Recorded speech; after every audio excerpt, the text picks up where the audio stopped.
Hello dear students, মই Chisty sir আৰু তোমালোকে চাই আছা Chisty sir's classes.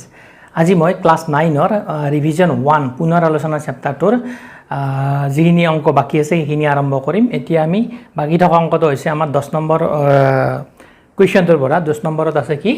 10 নম্বৰত আছে 3 নম্বৰ কোৱেশ্চনটো সৰল কৰা 1 নম্বৰ 2 নম্বৰ আমাৰ হৈ গৈছে 3 নম্বৰ কোৱেশ্চনটো এতিয়া আমি কৰিম 3 নম্বৰটো ইয়াতে লিখি ললো 8 প্লাস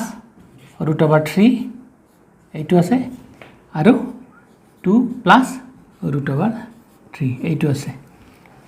এতিয়া তোমালোকে চাবা সমান চিন দিয়া 8 টো ইয়াতে লিখা 8 টোৰে গোটেইখিনিক মাল্টিপ্লাই কৰি দিবা এই গোটেইখিনিক মাল্টিপ্লাই কৰি দিবা এনে কলিয়া 2 প্লাস √3 এইটোৰ পিছত বাকি কি থাকিল এইটো থাকিল প্লাস √3 লিখা ইয়াতে প্লাস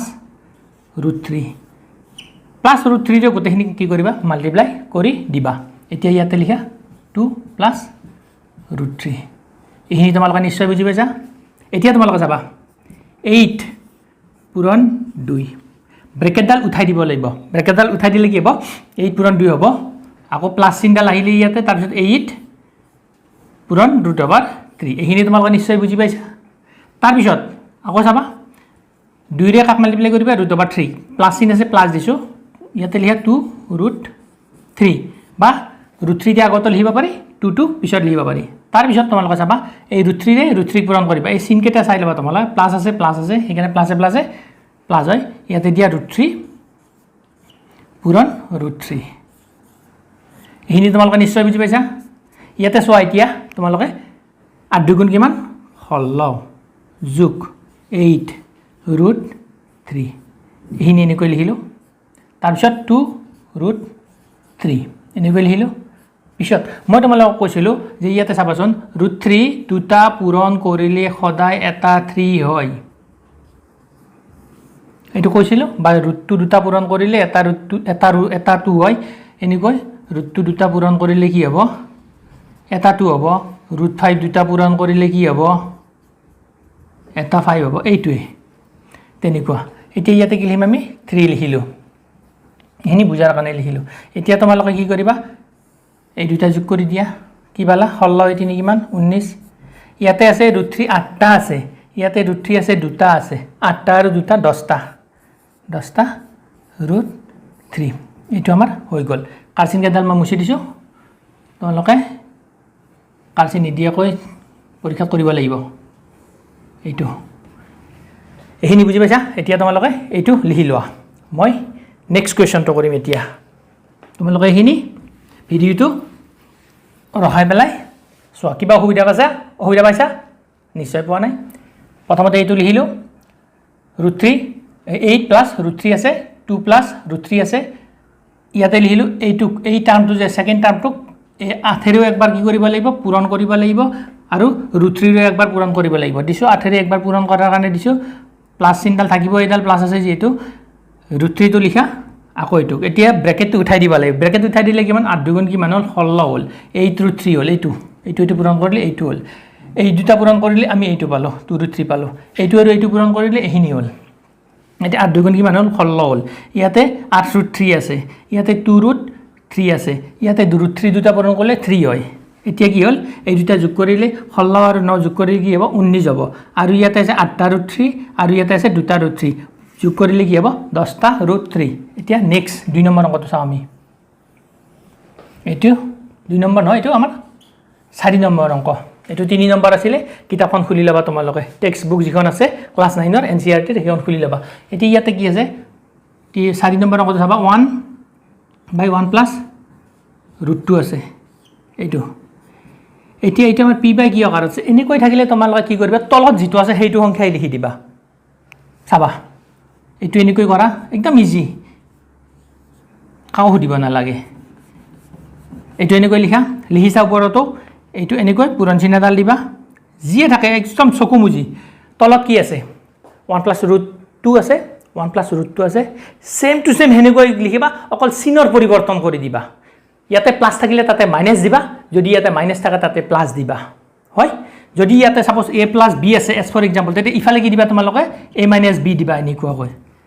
সমান চিহ্নৰ হিফালে কি কৰি দিবা তেনেকৈ দিবা মানে 1 প্লাস কি আছে √2 আছে প্লাছ চিন আছে ইয়াতে 1 মাইনাছ ৰুট 2 এইখিনি পাইছা বুজি তলত দিলে নহ'ব ওপৰতো দিব লাগিব 1 মাইনাছ ৰুট 2 এইটো কেনেকৈ হ'ব এজ ফৰ এক্সাম্পল মই এইটো অংকটো পিছত কৰি দিম এইটো এক্সাম্পল চোৱা a প্লাছ b আছে এনেকুৱাকৈ তেতিয়াহ'লে কি লিখিবা তোমালোকে a মাইনাছ b ঠিক আছে এইখিনি পাইছা বুজি 1 বাই a প্লাছ b আছে তেতিয়াহ'লে এইটো যদি আমি এনেকৈ সৰল কৰিব লাগে তেতিয়াহ'লে a আৰু b টো লিখিব লাগিব মাজত কি আছে ইয়াতে প্লাছ থকা কাৰণে ইয়াতে কি দিবা মাইনাছ দিবা এইটো তলত পূৰণ কৰিছানে তলত পূৰণ কৰিলে ওপৰতো দিব লাগে এইখিনি বুজি পাইছা যদি ইয়াতে a মাইনাছ b থাকে তেতিয়াহ'লে তোমালোকে ইয়াত কি হেৰি কৰিবা a প্লাছ b লিখিবা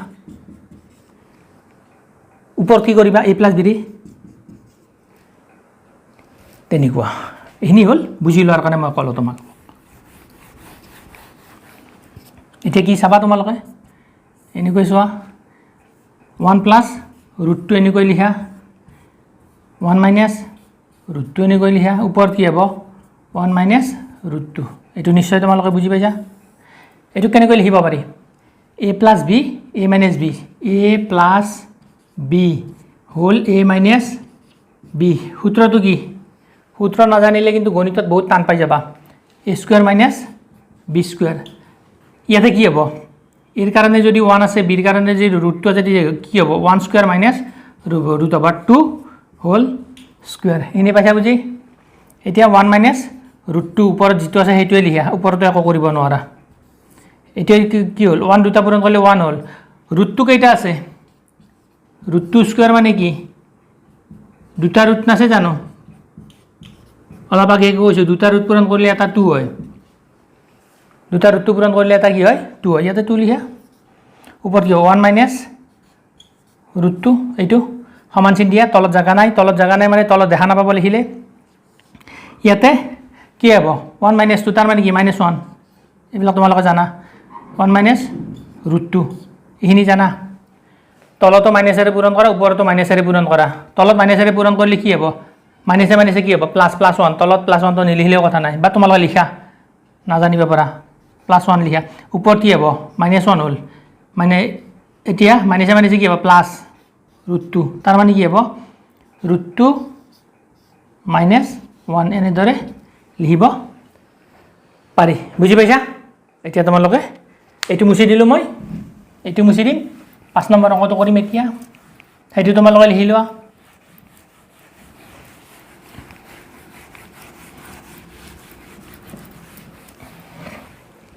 এটা 5 নম্বৰ অংকটো কি আছে 10 ৰ 5 কিন্তু মনত ৰাখিবা 4 এটো আছে 4 ৰুট ওভাৰ কি আছে 7 আছে প্লাস ৰুট ওভাৰ 3 আছে 4 7 এটো যেনেকৈ আছে তেনেকৈ লিখা ৰুট 3 মাল্টিপ্লাই কিৰে কৰিবা যেটো সংখ্যা আছে হেইটোৱে লিখি দিয়া ৰুট ওভাৰ 3 আছে ৰুট ওভাৰ 7 আছে ৰুট ওভাৰ 3 আছে ৰুট ওভাৰ 7 আছে ৰুট ওভাৰ 3 আছে ইয়াত প্লাস আছে ইয়াতে কি লিখিবা মাইনাস যেটো মই অলপ আগে হেইটো অংক কৰোতে তোমালোকক বুজাই দিছো root over 7 plus root over 3 আছে প্লাস আছে নে ইয়াতেও তেনেকৈ লিখা ৰুট ওভাৰ 7 লিখা 3 লিখা অকল প্লাস থাকা কি কৰিবা মাইনাস কৰিবা মাইনাস অকল তলত কৰিলে নহব ওপৰতো কৰিব লাগিব ওপৰৰ পৰাও এইটো ওপৰতো এনেকৈ লিখিব লাগিব এনেকৈ ব্ৰেকেট দিয়া হিনি নিশ্চয় তোমালোকে বুজি পাইছা এইটো কি আছে a plus b a minus b a plus b a minus b তাৰ মানে কি a square minus b square যেটো হেতু অংকত আমি বুজাই দিছো তাৰ মানে কি লিখিবা ইয়াতে root over 7 whole square minus root over 3 whole square এহিনি কোনে বুজিব নাই হাত দাঙা কোনে বুজিব নাই তোমালে হাত দাঙিব কেনে কৰিব পাৰিবা তোমালে তো নাই না ক্লাছত ঘৰতে দাঙি থাকিবা হাত বুজি পালে হয় হিনি এনেকৈ দিলো ফোৰেৰে তাৰ মানে হিনি এনেকৈ দিলে ঠিক আছে 7 minus 3 7 স্কয়াৰ মানে কি মোক কোৱা মই তো কিন্তু তোমালোকক প্ৰত্যেকটা অংক বেসিকৰ পৰা আৰম্ভ কৰিছো প্ৰত্যেকটা অংক বেসিকৰ পৰা আৰম্ভ কৰিছো ৰুট ওভাৰ 7 হিনি কোনে বুজি পোৱা নাই নো 7 ৰুট ওভাৰ 7 স্কয়াৰ মানে কি 7 ৰুট হয় পূৰণ এতিয়া কি হ'ব দুটা ৰুট 7 পূৰণ কৰিলে এটা 7 হয় এইখিনি মই কৈ আছোঁ তোমালোকক ইয়াতে কি হ'ব 7 হ'ল দুটা ৰুট 3 পূৰণ কৰিলে কি হ'ব দুটা ৰুট 3 পূৰণ কৰিলে এটা 3 হয় এইটো ইয়াতে পাতি দিলোঁ হয় এতিয়া 4 ব্ৰেকেট খুলি দিয়া 4 ৰুট অভাৰ 7 মাইনাছ 4 কি হ'ব ৰুট অভাৰ 3 এইটোৰে এবাৰ এইটো পূৰণ কৰা এইটোৰে এবাৰ এইটো পূৰণ কৰা এতিয়া তলত কি হ'ব 7ৰ পৰা 3 গ'লে কিমান হ'ব 4 এইটো তোমালোকে জানা এতিয়া কি কৰিবা ইয়াতে আছে 4 ৰুট অভাৰ 7 আছে ইয়াতে আছে 4 ৰুট অভাৰ 3 আছে তোমালোকে এটা কামো কৰিব পাৰা কিন্তু এইটো এনেকৈ ৰাখি থৈ দিব পাৰা তেতিয়া তোমালোকৰ সুবিধা হ'ব তেনেকৈ ৰাখি থৈ দিওঁ দিয়া এনেকৈ থাকক ওপৰতো যেনেকৈ আছে তেনেকৈ থাকক পূৰণ কৰিব নালাগে পূৰণ কৰিলে অলপ কি হ'ব তোমালোকৰ দিগদাৰ হৈ যাব তেতিয়া আমি সুবিধা পালোঁ কেনেকুৱা ইয়াতে 4 থাকিল ৰুট অভাৰ 7 ইয়াতে দিলোঁ ৰুট অভাৰ 3 ইয়াতে আছে যেনেকৈ আছে তেনেকৈ লৈছোঁ ওপৰৰ আৰু তলৰে কি কৰিব লাগিব তোমালোকে ওপৰৰ চাৰিটোৰে তলৰ চাৰিটো কাটি দিয়া কি হ'ব 7 মাইনাছ ৰুট 3 তাৰমানে আমি এনচাৰটো পাই গ'লোঁ কিমান সৰল কৰাৰ পিছত 7 root over minus 3 root over এইটো এনচাৰ আমাৰ এইটো এনচাৰ সেইটো এনচাৰ এতিয়া আমাৰ কি থাকিল 6 নম্বৰ অংকটো থাকিল 6 নম্বৰটো কৰি দিব লাগিব নে ঘৰত কৰিবা 6 নম্বৰটো কৰি দিব লাগিব তোমালোকে ঘৰত অকল প্ৰেক্টিছ কৰিবা ক্লাছবিলাক চাই গৈ থাকিবা তোমালোকে প্ৰেক্টিছ কৰি গৈ থাকিবা আৰু যিহেতু মই তোমালোকৰ লগত আছোঁ তোমালোকে বেছি ভয় নকৰিবা 6 নম্বৰটো কৰোঁ 10ৰ 6 বেলেগ এটা কলম ল'লে অলপ স্পষ্ট হ'ব বস্তুখিনি ইয়াতে হৈছে কি 7 প্লাছ ৰুট 3 এইটো আছেনে তোমালোকে এইটো লিখি লোৱা দেই ভিডিঅ'টো পাউজ কৰি পেলাই এইটো লিখি লোৱা এইখিনি কিন্তু ৰাফ কৰিছোঁ বুজাৰ কাৰণে এইখিনি বেছিক দিছোঁ তোমালোকক অংকটোৰ লগত জড়িত এইখিনি মেইন এতিয়া তোমালোকে এইটো কৰা 7 মাইনাছ ৰুট 3 এতিয়া কি কৰিবা মোক কোৱাচোন তোমালোকে এতিয়া তোমালোকে কি কৰিবা মোক কোৱাচোন এতিয়া তোমালোকে কৰিব লাগে একো নাই চব মই কৰি যাম তোমালোকে চাই যাবা এইটো যেনেকৈ আছে তেনেকৈ লিখা যেনেকৈ আছে তেনেকৈ লিখি দিয়া কিহেৰে পূৰণ কৰিবা মোক কোৱা ইয়াতে 7 মাইনাছ ৰুট 3 আছে আমি কিহেৰে পূৰণ কৰিম 7 প্লাছ ৰুট 3ৰে পূৰণ কৰিছোঁ তেতিয়াহ'লে ওপৰতো আমি পূৰণ কৰিম 7 প্লাছ ৰুট 3 এতিয়া এইবিলাকক অলপ ব্ৰেকেট দিয়া তাৰমানে কাপোৰ পিন্ধাই দিয়া হয় ব্ৰেকেট দিলোঁ ভাল লাগে ব্ৰেকেট দিলে হয় এতিয়া তোমালোকে চোৱা 7 মাইনাছ ৰুট 3 7 প্লাছ ৰুট 3 দুইটা কি হৈছে পূৰণ হৈ আছে তাৰমানে a minus b whole into a plus b তাৰমানে এইটো কি 7 মাইনাছ ৰুট 3 এইফালে জাগাই নহ'ব 7 এইটো মই মুছি দিম তোমালোক বুজাৰ কাৰণে 7 মাইনাছ ৰুট 3 আৰু 7 প্লাছ ৰুট 3 এইটো a বুলি ধৰা এইটো b এইটো a এইটো b নহ'ব জানো তাৰমানে কি a square minus b square তাৰমানে 7 স্কুৱেৰ মাইনাছ কি হ'ব ৰুট অভাৰ 3 হোল স্কুৱেৰ এইখিনি হয় ইয়াতে কি হ'ব 7 square minus root over 3 whole square কোনে বুজি পোৱা নাই বুজি পাবা তিনিওটা অংক এটা ফৰ্মতে গৈ আছে এতিয়া এইখিনি হৈছে এইখিনি মুছি দিওঁ এইখিনি বুজি ল'বা তোমালোকে প্ৰথম অংকটোতে বুজাই দিছোঁ এইখিনি 7 স্কুৱেৰ দিলোঁ ইয়াতে মাইনাছ থাকিল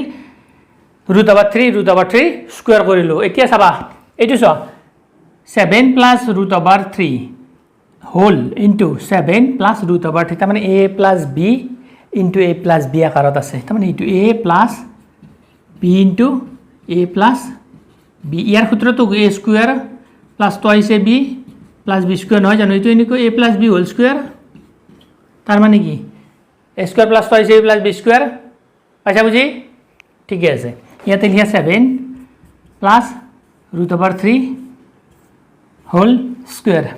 টান পাইছা একো নাই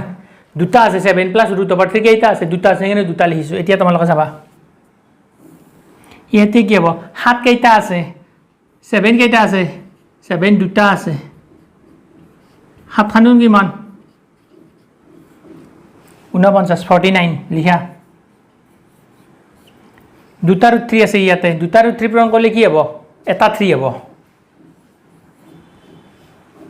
পাইছা বুজি এতিয়া লিখা a + b স্কয়াৰৰ সূত্ৰটো লিখা এইটো সূত্ৰটো লিখা a + b হোল স্কয়াৰৰ সূত্ৰটো লিখা a square plus twice a b plus b square যদি তোমালোকে a টো 7 বুলি ধৰিছা আৰু b টো যদি √3 বুলি ধৰিছা তেতিয়ালে তোমালোকে চোৱা a plus b whole square মানে কি a square plus twice ab plus b square তাৰ মানে ইয়াতে কি হ'ব 7 square plus 2 into 7 7 মানে হল a ৰ মান √3 মানে হল b ৰ মান প্লাস চিহ্ন দিয়ে b square মানে হল কি 3 square এহিনি তোমালোকে জানা মুছি দিলো তোমালোকে নাজানা বুলি কলে তোমালোকৰ খং উঠিব তোমালোকে হল ওস্তাদ মানুহ তোমালোকে ঘৰৰ মা দেউতাক বুৰ্বক বনাই থাকা এতিয়া গম পাবা 49 লিখিলো ইয়াতে হয় ইয়াতে 7 2 গুণ কিমান 14 √3 হয়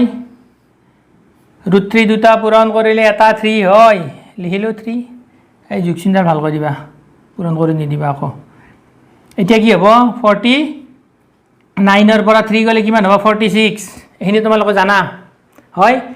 এহিনি লৈ লিখা হৈছে এতিয়া তোমালোকে কি কৰে 49 ৰ লগত কি যোগ কৰিবা 3 টো যোগ কৰিবা এটো যোগ কৰিব নোৱাৰা কিন্তু এটো বেলেগ টাৰ্ম √3 আছে যদি ইয়াতে √3 কৰবা থাকিলে তেতিয়া যোগ কৰিব পাৰিলা হয় এতিয়া তোমালোকে চাবা কিমান হ'ব এনেকৈ দিয়া তলত 46 টো লিখা তলত 46 টো লিখা 49 ৰ লগত তোমালোকে 3 যোগ কৰিবা কিমান হ'ব 52 হ'ব এইটো 52 লিখিলো আৰু ইয়াতে কি হ'ব 14 √3 এহিনি পাইছা বুজি একদম ইজি ভেৰি সিম্পল হয় নেক্সট ইয়াৰ পিছত এতিয়া তোমালোকে এটা কাম কৰা ইফালে উঠাই লৈ যাও মই উঠাই লৈ যাই ইয়াতে লিখিম মই এতিয়া কাৰ চিনডাল দিলো দিবেলা সমান চিন দিলো মই ইয়াতে ইফালে লিখিম এতিয়া কি কৰিবা তোমালোকে চোৱাচোন এটা কাম কৰা তোমালোকে কি কৰিবা তোমালোকে 2 টো বাহিৰত উলিয়াই লৈ 2 ৰে গোটেইটাকে পূৰণ কৰিব পাৰি এইটো 2 ৰে এইটো হৰণ কৰিব পাৰি এইটোৰেও পাৰি এনেকৈ পাৰি নি 52 টো আছে নে 52 ক 2 ৰে হৰণ কৰিলে কিমান হ'ব ন 2 গুণ কিমান হ'ব 4 হ'ব 2 6 গুণ কিমান হ'ব 12 তাৰ মানে এনেকৈ লিখিব পাৰি 2 * 26 এনেকৈ লিখিব পাৰি 52 টো এনেকৈ লিখিব পাৰি তাৰ 14 টো কেনেকৈ লিখিব পাৰি 2 * 7 √3 টো আছে পিছফালে লাগি হয় 46 ক কেনেকৈ লিখিব পাৰি হেতু লিখিব নোৱাৰি জানো 2 * 3 সৰি 2 * 23 46 ইয়াতে লিখা 2 * পূৰণ কৰি দিয়া 23 46 এতিয়া তোমালোকে এটা কাম কৰাচোন এইটো এনেকৈ থাকক 2 * 23 এইটো এনেকৈ থাকক মই বুজাৰ কাৰণে কৈছো পৰীক্ষাত ইমান স্টেপ নিদিবা তোমালোকে পৰীক্ষাত দুই এটা স্টেপ তোমালোকে কি কৰিবা খাই দিবা খাই নিদিবা নিলিখিবা বুজা হলে এতিয়া তোমালোকে 2 টো কমন লোৱা যদি এইটোৰ পৰাও 2 টো কমন ললো থাকিল ভিতৰত কি 26 না থাকিল জানো হেইটোৰ পৰা 2 টো কমন ললে কিমান হ'ব 2 টো গুছি আহিল বাহিৰত ওলাই আহিল এইটো হল এইটো 2 ৰে এইটো কাটি দিয়া কি হল এতিয়া তলত থাকিল 23 ওপৰ থাকিল 26 আৰু 7 আৰু √3 ইনি বুজি পাইছা তাৰমানে আমাৰ এনসাৰটো কি হৈ গল এইটো কি গল আমাৰ এনসাৰ এইটো পাইছা বুজি তোমালোকে লিখি লোৱা এতিয়া এইবিলাক কিন্তু সাইডত লিখিবা দে এইবিলাক সাইডত বুজাই দিয়াৰ কাৰণে তোমালোকক দিয়া হৈছে এইবিলাক তেনেকুৱা এতিয়া মই ভাবিছো তোমালোকে এখিনি বুজি পাইছা ইয়াৰ বাকি 10 নম্বৰৰ জিৰো আৰু আছে বাকি কেইটা আমি নেক্সট ক্লাছত তোমালোকক দিম তেতিয়ালৈকে তোমালোকে এখিনিত কি হৈ যোৱা এক্সপাৰ্ট হৈ যোৱা পণ্ডিত হৈ লোৱা তোমালোকে এটা কৰি পেলাই প্ৰেক্টিস কৰি গৈ থাকিবা প্ৰেক্টিস কৰিলে তোমালোকৰ কি হ'ব অংকবিলাক নে মুখস্থ নিচিনা হৈ যাব এটা কোৱেশ্চন দেখাৰ লগে লগে আনসাৰটো মনত পৰি যাব তেনেকৈ পঢ়িব লাগিব তেনেকৈ পঢ়িলে তোমালোকৰ কি হ'ব বহুত ভাল হ'ব ঠিক আছে আজিলৈকে ইমানতে সামৰণি মাৰিছো